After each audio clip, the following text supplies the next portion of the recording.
예수님이 가르치시면서 그 나타나는 반응들을 볼 때 오해를 많이 했습니다. 무슨 오해를 했느냐? 그 예수 저가 하나님의 아들이라고 하면서 가르친 것을 보니 그동안 우리 선지자와 모세가 가르쳐 줬던 율법을 다 파괴시키겠구나, 이런 오해 요소를 가졌어요. 받아들이는 사람들이 왜 예수님의 진정한 가르침을 알지 못하고 부분적으로만 느낌, 감정으로만 생각했기 때문에 이런 오해를 받았다, 이런 것이죠. 그래서 예수님은 그 오해를 해결해 주기 위해서 하신 말씀이 17절에 내가 율법이나 선자들을 폐하러 온 줄을 생각하지 말라. 왜 여기서 율법과 선자를 구분했냐면, 율법은 모세로부터 주어진 말씀이죠. 그래서 창세기, 출애굽기, 레위기, 민수기, 신명기를 율법 모세 오경이라고 한다면, 이 선지자는 이 선지서, 이 예언서죠. 그래서 율법은 텍스트라고 한다면, 이 선지자들은 그 텍스트대로 살았냐 못 살았냐 그것을 조명하면서 잘못 산 것은 그 율법을 저버리고 어긋나게 산 것은 바로 너희들은 다시 하나님께 돌아오라, 이런 말씀을 전해주고, 또 하나는 오실 예수, 모든 사람의 죄를 범하였기 때문에 결국 죄사건 사망인데, 죽는데, 그래서 에스겔 선지자는 무엇을 강조하는가 하면 죄를 범한 영혼은 정령 죽으리라, 이런 말씀을 하고 있어요. 그래서 정령 죽으리라, 죄를 지는 자, 그렇기 때문에 여호와 그들은 죄를 지지 않게 해서 정령 죽은다고 했으니까 절대 우리는 죄 지면 안 된다, 죄를 안 지게 해서 힘쓰고 자기들이 율법을 지켜나가면 그들은 죄를 지지 않아서 영원히 산다, 이렇게 가르치고 있습니다. 그러나 이 모든 사람은 죄인이기 때문에 이제는 우리에게는 살 사람이 없다. 그러나 메시아가 오면 산다. 메시아가 오셔서 우리를 모두 살려주신다. 오실 예수에 대해서 증거하고 있어요. 그래서 예수님은 모세와 율법과 선자들이 전하는 것을 내가 폐하러 온 것이 아니라 오히려 완전하게 하기 위해서 왔다, 이렇게 말씀하셨어요. 이 완전하게 하기 위해서 왔다라고 한 것은 뭐냐면 이루려고 왔다, 이런 말씀이에요. 그래서 18절에서 그렇게 가르쳐 줬어요. 진실로 너희에게 이르노니 천지가 없어지기 전에는 율법의 1.1획도 결코 없어지지 아니하고 다 이루리라. 하나님의 말씀, 율법이 한 말씀도 없어지지 않고 다 이룬다라고 가르쳐 줬어요. 자, 여기서 이 1.1획이란 건 뭐냐? 히브리 글자는 그 자음만 있는데, 거기에 자음만 있는 가운데서 이 획이 있습니다. 그래서 이 점 하나라도 없어지지 않고 다 이룬다. 그렇기 때문에 너희들이 내가 하나님의 뜻을 이루기 위해서 이 땅에 보내심을 받고 왔는데, 나를 율법을 너희들이 그렇게 귀중하게 여기는 율법과 선지자들의 외침, 율법과 선지자들이 가르친 이 모든 내용들을 내가 폐하러 온 걸로 착각하지 말고 오해하지 말아라. 내가 반드시 그 모든 것을 완전하게 하기 위해서 왔는데, 완전한 것은 뭐냐? 바로 완전하게 하는 것은 이루는 것이지 않느냐? 하나님이 약속하셨으면 바로 그 약속을 이루신 것이다. 선지자들이 오시리라고 하신 그가 오실 것이요, 또 그가 이룰 것이라면 이룰 것이요, 또 이 모세의 율법에서 하라고 한 것을 다 하고 모든 결과도 다 받을 것이다.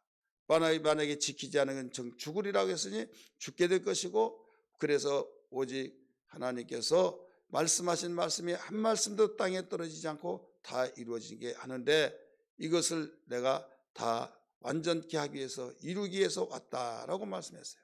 오늘 17절의 말씀 보면, 18절의 말씀 보면 거기에서 이 진실을 강조하시면서 그랬죠. 천지가 없어지기 전에는 율법의 1.1획도 결코 없어지지 않는다, 이렇게 나오죠. 여기서는 율법도 절대 없어지지 않고 다 이룬다 말씀하셨어요.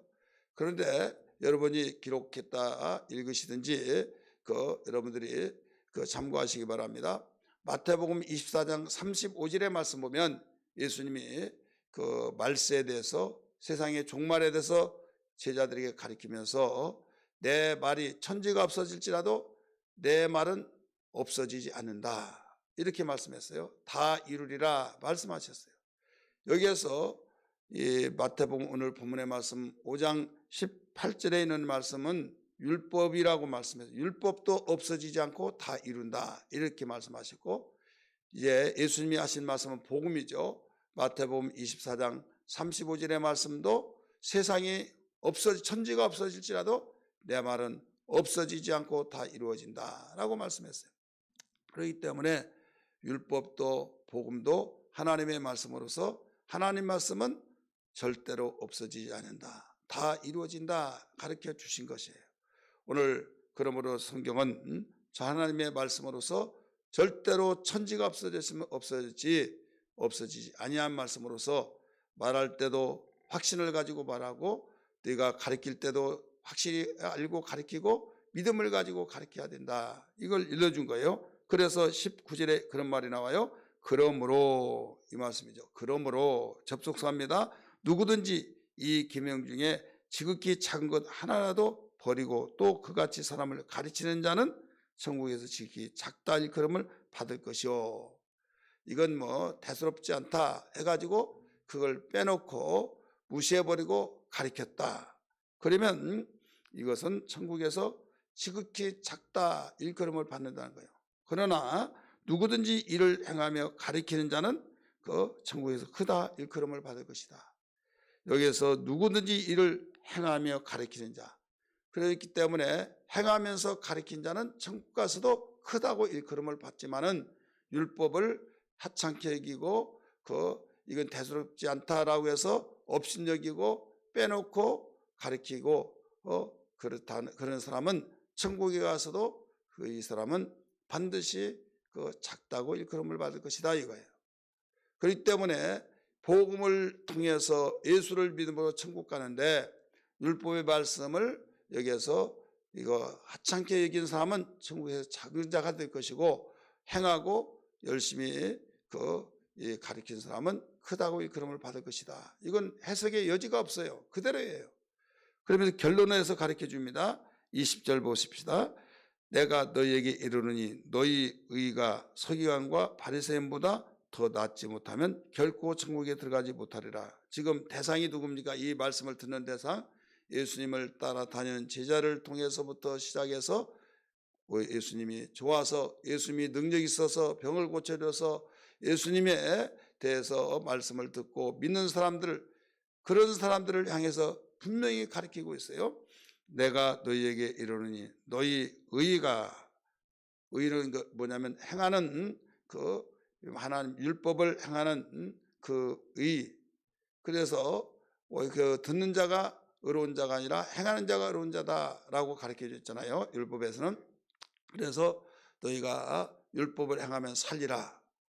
그런데 한 가지라도 지키지 못하면 그걸로 인하여서 다 죽는다, 이렇게 말을 했죠. 여기에서 이 서기관과 바리새인들은 그래서 지키기 위해서 얼마나 힘쓰고 노력하고 열심히 했는지 몰라요. 하나님의 말씀 율법을 지키기 위해서.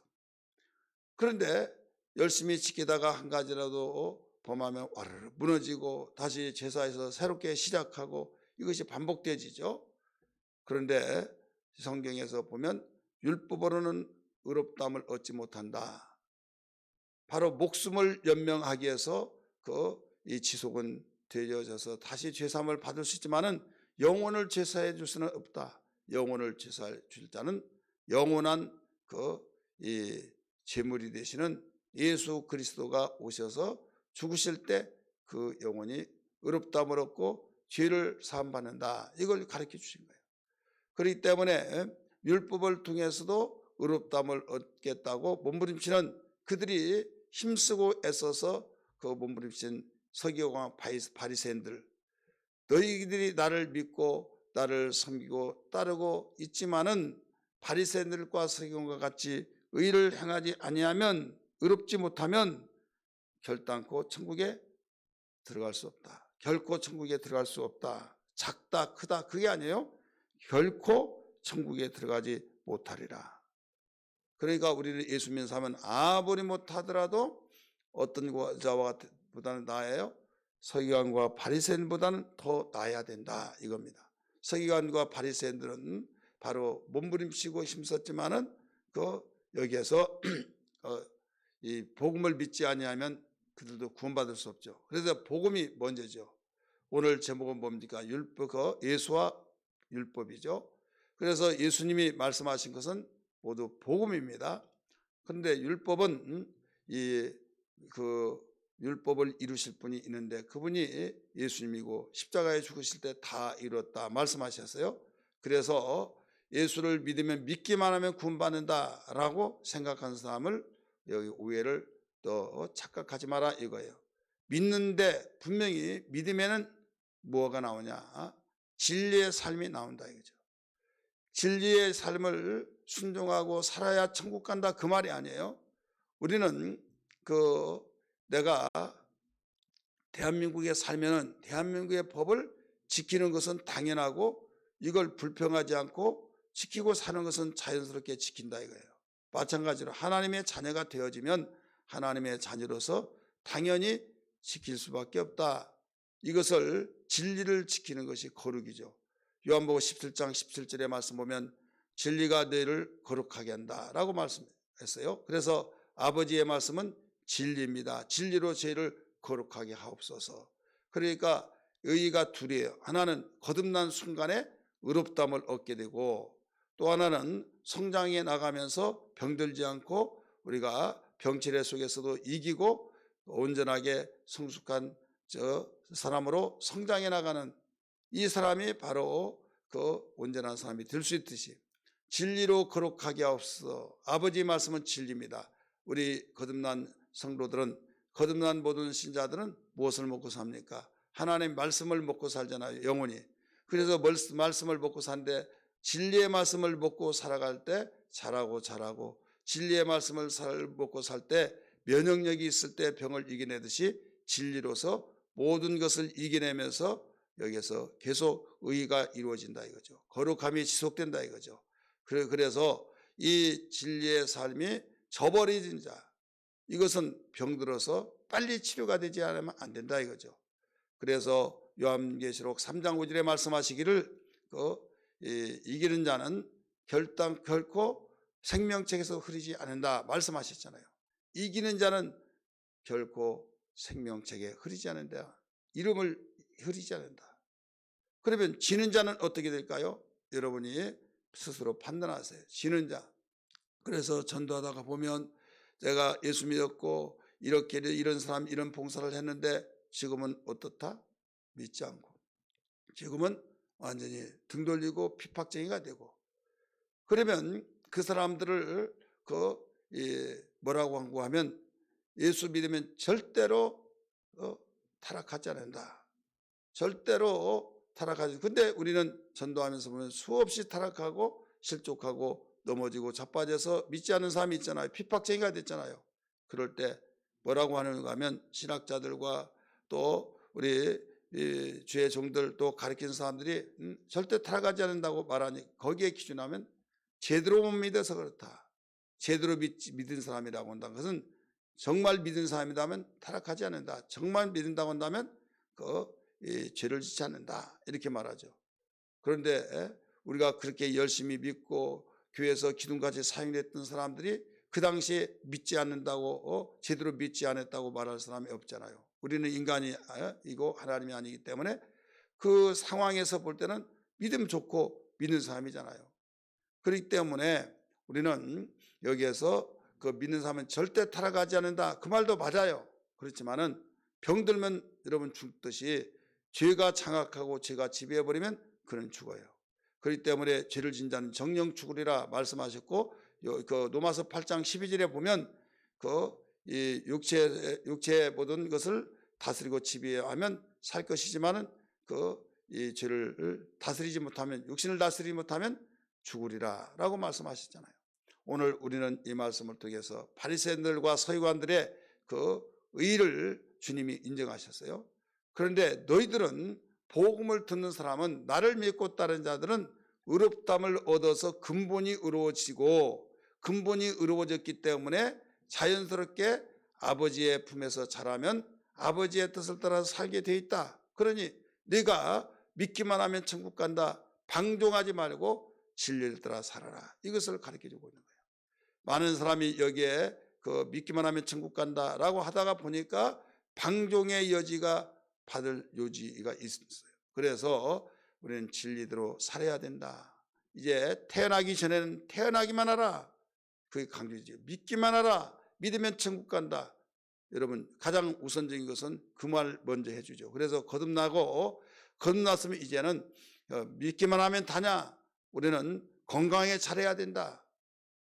여러분, 아무리 방종하고 막 이렇게 자녀가 태어나서 태어나기만 하라 했는데 방종한다면 태어난 것만 해도 감사하지 하고 그대로 놓아둬 버리면 어떻게 돼? 포기하면 어떻게 되겠습니까? 이제는 태어난 거 감사한 건 물론이거니와 이제는 사람답게 사는 것을 바라는 것이 부모의 심정인 것처럼 우리는 1차적인 관문을 통과했으면 2차적인 관문을 통과하기 위해서 힘써야 된다 이거죠. 2차적인 관문은 진리대로 살아가기 위해서 성령께서 우리에게 진리대로 인도하시고 가르치시고 생각나게 하셔서 진리로 거룩해지게 하셔서 주 앞에 설 때 부끄러움이 없게 하기 위해서 보혜사 성령을 보내신 걸 믿기 바랍니다. 오늘 이 말씀 붙들고 주님께서 율법에 대해서 오해하고 있는 자들에게 가르쳐 주면서 오직 우리는 그들보다 더 의를 그 바리새인과 서기관들의 의보다 더 나아야 된다고 가르쳐 주셨으니 주님 진리로 거룩한 삶이 되게 하여 주옵소서. 기도하는 아침 되기를 주의 이름으로 축원합니다. 할렐루야. 기도하겠습니다. 주여 주여 주여. 하나님 아버지 감사합니다. 좋으신 아버지 저들에게 귀한 시간 주셔서 오늘 또 하나님 말씀을 들었습니다. 하나님 아버지 생명의 능력에 말씀되게 하여 주시고 주여 저들에게 주님께서 말씀하신 예수와 복음에 대해서 주님 우리는 비추어 주신 그 말씀이 주여 모든 것이 정리가 되고 확신 속에서 믿음의 삶이 온전한 믿음의 삶이 되어지게 하시고 그러기 위해서 믿음의 선한 싸움을 싸우면서 승리의 삶이 되게 하여 주옵소서.